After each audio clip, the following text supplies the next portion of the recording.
Hi, Thomas. Hello, up there. Hello, number 5, day 5 of our quarantine talks. Great to see you again. Yes, How you doing? great. We are getting used to the situation and it's getting cozy here. How are you? Yeah, good. It's also getting used to as much as you can. But I thought today I'm gonna come with a personal issue. Oh, okay. You I'm might curious. might be able to help me. Uh, as maybe it's also relevant for others. I think it might be, but I'm taking now a starting point in myself. So my usual working day, getting up in the morning, having a morning routine, delivering in kindergarten, having an 9 hour work day, including lunch, coffee breaks, and so on. Then dinner, then the evening routines is completely disrupted, right? It's now a patchwork. So basically, like you have a meeting there, and then you have to look at the kids, and then you have to make lunch, and then while you have lunch, you actually the other meeting starts again. So for me, it's constantly a feeling like I'm everywhere and I'm nowhere. I struggle to focus on what I'm doing at this moment because I'm already thinking about what I should be doing and so on. Now, you have worked a lot with the topic of mindfulness over the past years on an individual level and team level. So I thought, okay, who better to ask? Is it just me? Because I'm not multitasking, I'm a man, I can't multitask, or what can I do? Well, I have good news for you, Thomas. It's not because you are a man. It's just because you are human. And one of the big misinterpretations of us is that we are capable of multitasking. Yeah, because we are not. I mean, it's working if it's really an easy task. For example, when you drive the car and you can talk simultaneously, right? That's no Yeah, problem. I, You can talk to I like your to do person. actually. Yeah, because both things are for you. It's pretty easy task, right? I mean, you drive the car automatically, basically, even if you don't have a Tesla, you drive automatically. And speaking and talking, I mean, for you, it's well, it's not really a problem. So it's possible if you do really easy things, but then if the tasks get more complicated, then it becomes tricky because then we think we do multitasking. For example, we cook, yeah, maybe a new recipe, and besides cooking, I'll write an email or I'm on the phone. But then it gets difficult because basically what we do is shift tasking. So we put an ingredient in, and then the next moment we talk on the phone. But it's basically not really working anymore if you do it at the same time. So a lot of times we think we do multitasking, but it's not really possible. So yeah, good news. It's not because you are a man. And what you can try to do, because of course this is challenging at the moment, what you can try to do is really to focus on only one task and put all your energy, put all your senses you basically have into this task. Yeah, and then once you finish this task, go to the next task. So for example, when you play with your son, turn off the phone, turn off your computer, and just play with your son. Or when you cook, uh, don't call me while you're cooking. No, just cook, and really smell the food and see the food and maybe talk about the food, but don't get on the phone and have a conversation with me or your mom maybe in between. So those are the things basically you can try.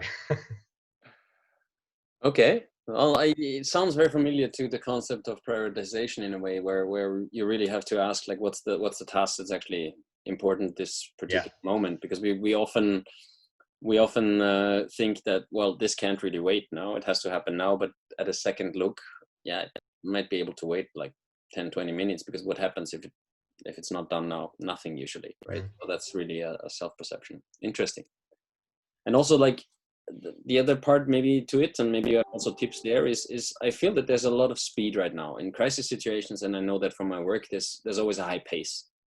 But even if you're not actively working on the crisis, it feels now there's a lot of pace. But at the same time, you hear on the news, well, it's the time for relaxation and downtime, and take speed out of your life. But somehow it doesn't seem to work that easily. Do you have tips for that as well?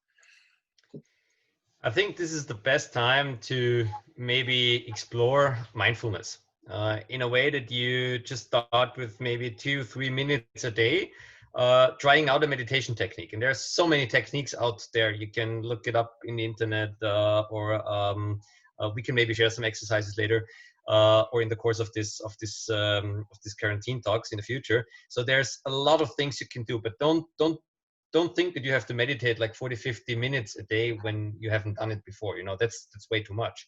So what you can do is maybe get together as a family or as an individual and just get your self time for a couple minutes, lay down, sit back, relax a little bit, and concentrate on your breathing, and do this for 2 or 3 minutes. And this will have an effect if you do it on a regular basis, I can tell you, physically but also mentally. It brings down the speed. It helps you to focus on the specific tasks you're doing.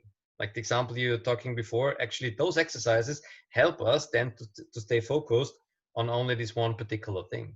So now it's time basically to try those things out, because we have a little bit more time than usual, and it's the time to explore. It's the time to be creative. And so why not try out new meditation techniques?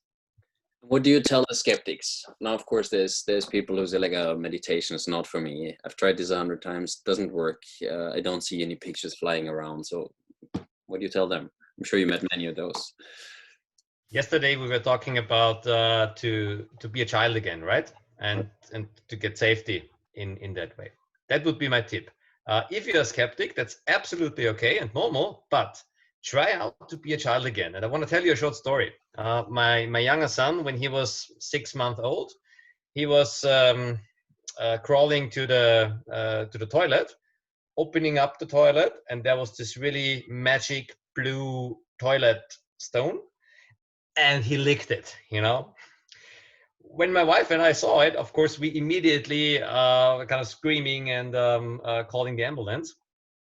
But why did he do it? Because he had no past with this. He didn't know what it is. He had this kind of, okay, I want to explore what this is.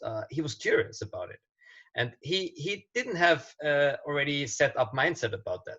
He was not judging that this is something maybe unhealthy or really gross.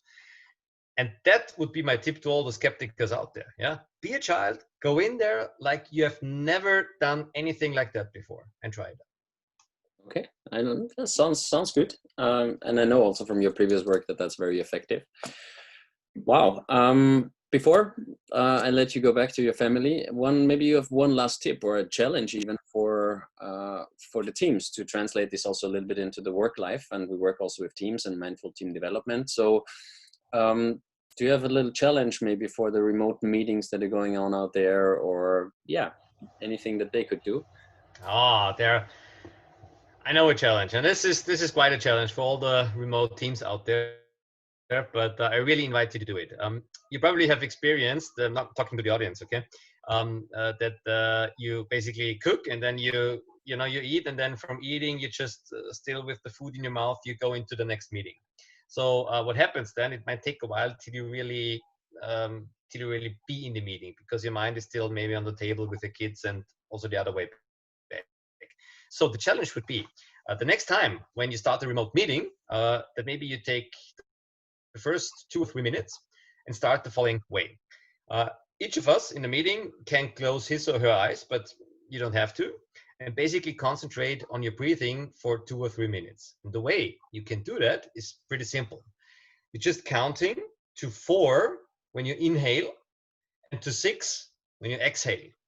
So it's basically 6 to 7 rounds of breathing in about 1 minute. Okay. Why this rhythm? Because we know that if you do this kind of breathing, that really brings your body and also your mind down, from a lot of studies, especially with this particular exercise. And the second thing, why breathe longer out? Because it relaxes your upper body.